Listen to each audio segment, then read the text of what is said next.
Welcome to whistle.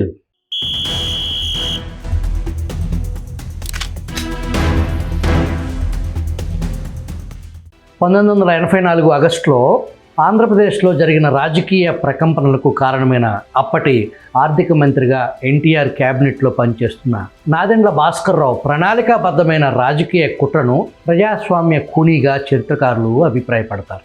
తనకు బలం లేకుండా రోడ్డున పోయే వాళ్లకు ఎమ్మెల్యే వేషం వేయించి రాజ్భవన్ సాక్షిగా నాటి గవర్నర్ ఠాగూర్ రామ్లాల్ స్వతంత్ర భారతావనిలో ప్రజాస్వామ్యాన్ని అపహాస్యం చేశారని ఒక ప్రముఖ చరిత్రకారుడు వ్యాఖ్యానించారు.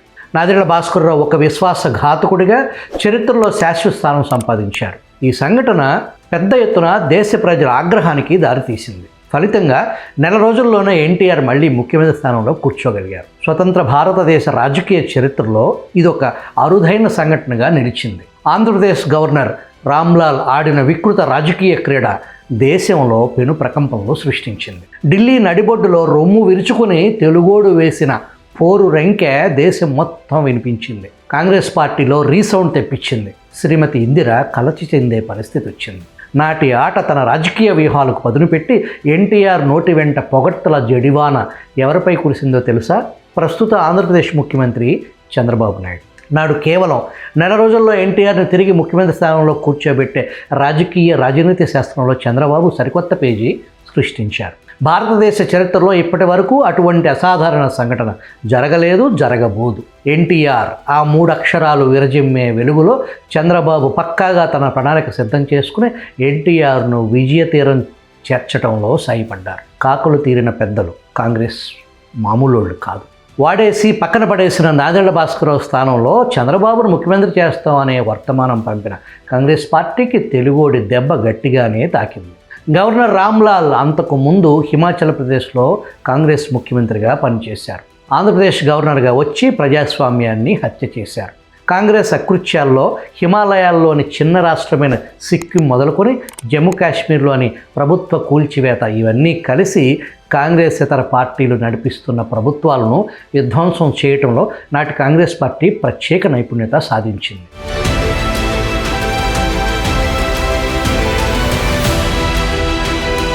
ఈ డర్టీ ఆపరేషన్లో గవర్నర్లు కీలక పాత్ర పోషించారు. కానీ ఇందిరాగాంధీ ఒకటి గ్రహించలేకపోయారు. ప్రజాస్వామ్యంలో గవర్నర్ ఆపరేషన్స్ ప్రజల్లో ఎంతటి ఆగ్రహం, కాంగ్రెస్పై విరక్తి పెంచిందో అంచనా వేయటంలో విఫలమయ్యారు.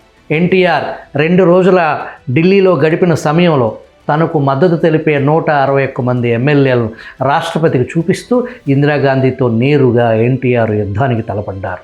నాటి మీడియా నేటి మీడియా మాదిరి వెన్నుపోస కోల్పోలేదు. దేశంలో పత్రికలు ఎన్టీఆర్కు మద్దతుగా దుమ్ము రేపాయి. ప్రజల మనసుల్లో తలెత్తిన ఆగ్రహం, గూడు కట్టుకున్న అసహనం వెరసి 1975 నాటి ఎమర్జెన్సీని తలపించే స్థాయిలో ఆగ్రహావేశాలు వెల్లువెత్తాయి. నాటి ప్రజాస్పందన నిరుత్సాహంలో ఉన్న ప్రతిపక్షాలకు కొత్త ఉత్సాహాన్నిచ్చింది.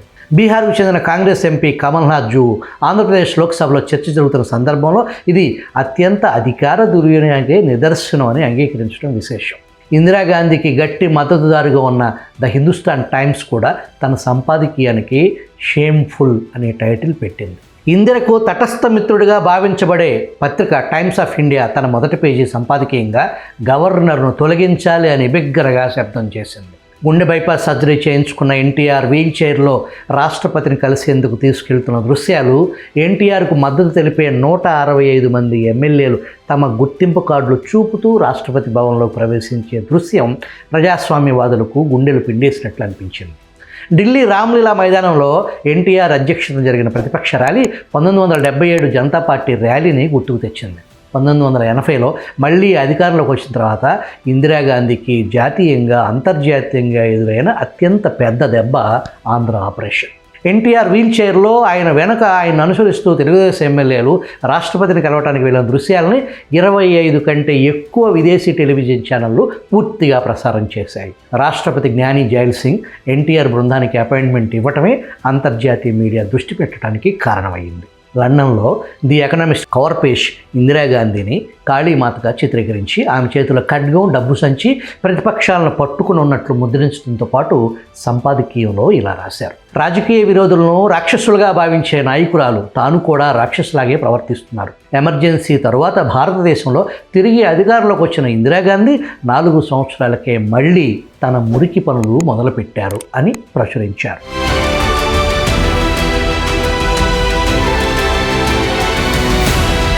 దేశంలో అన్ని ప్రధాన పార్టీలు భారతీయ జనతా పార్టీ అధ్యక్షుడు అటల్ బిహారీ వాజ్పేయి మొదలుకొని డెమోక్రాటిక్ సోషలిస్ట్ పార్టీ అధినేత హెచ్ఎన్ బహుగుణ, కుట్రతో పదవి కోల్పోయిన జమ్మూ కాశ్మీర్ సీఎం ఫరూక్ అబ్దుల్లా, కాంగ్రెస్ అధ్యక్షుడు శరద్ పవార్ వీరంతా ఎన్టీఆర్కు మద్దతు తెలపడానికి విజయవాడ వచ్చారు. ఏపీ మొత్తం పర్యటించారు.